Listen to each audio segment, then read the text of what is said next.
Thank you, Tracy.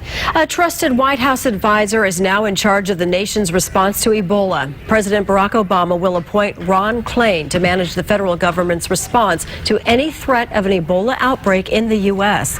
Klain is a former chief of staff to both Vice President Joe Biden and former Vice President Al Gore. He currently heads up an investment group. And he has a huge job ahead. Stopping Ebola will be tough and require cooperation with health officials and the public. News Channel 3 senior reporter John Palmentary joins us live. And John, you got some interesting reaction from people around town today about this new Ebola czar. And after mistakes following the first detection of the Ebola cases in the U.S., we spoke with local residents to get a measurement of their level of confidence after the latest moves from the White House.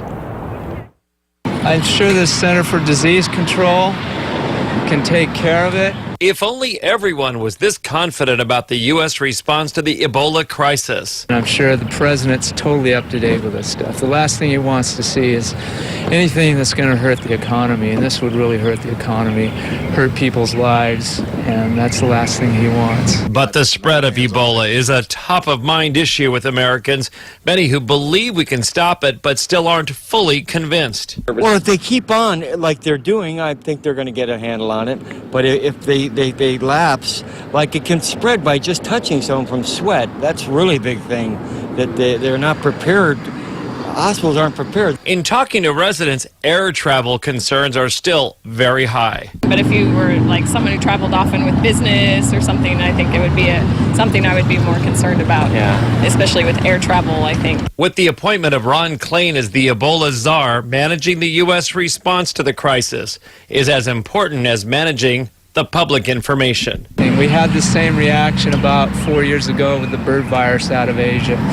We were freaking out. But I think with this, it's the same thing, where we tend to overreact to things. I think it's a very serious problem, but I think the Center for Disease Control is a master of keeping an eye on this stuff.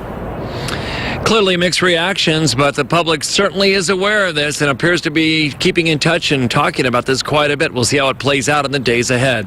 In Santa Barbara, John Palmentary, News Channel 3.